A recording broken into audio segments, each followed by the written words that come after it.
যাত্রাবাড়িতে যে বন্ধু ট্রেনে নিয়ে যাচ্ছিল আর পুলিশ গুলি করতেছিল সেটা আমার ভাই ছিল। আজকে আপনারা দেখেন,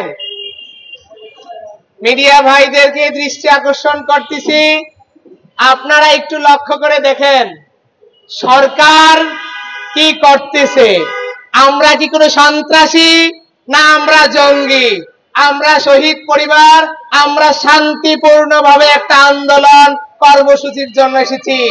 সরকার আবারও রাষ্ট্রযন্ত্রকে হাতিয়ার হিসাবে ব্যবহার করতেছে এবং কি নব্য স্বৈরাচারের আবির্ভাবের একটা মনমানসিকতা পালন করতেছে।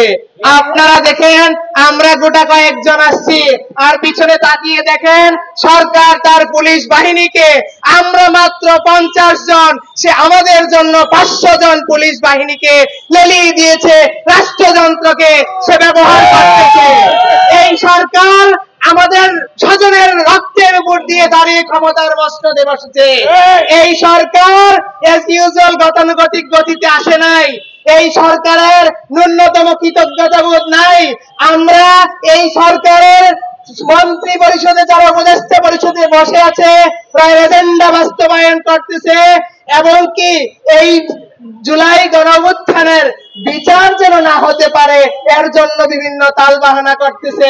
আমরা সেই তাদের পদত্যাগের জন্য আজকে এসেছি, কিন্তু আপনারা দেখেন সরকার সেই মাফিয়া উপদেষ্টাদের রাখার জন্য আমাদের প্রতি আজকে তার পুলিশ বাহিনীকে রাষ্ট্রযন্ত্র হিসাবে ব্যবহার করার জন্য লেলিয়ে দিয়েছে।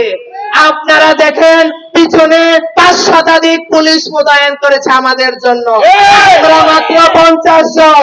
আজকে ধিক্কার জানাই সেই সরকারকে, ধিক্কার জানাই উপদেষ্টা পরিষদকে। 1 বছর পরে কেন বিচারের জন্য আমরা রাস্তায় নামতে হচ্ছে? তারা কিসের জন্য উপদেষ্টা পরিষদে বসেছে?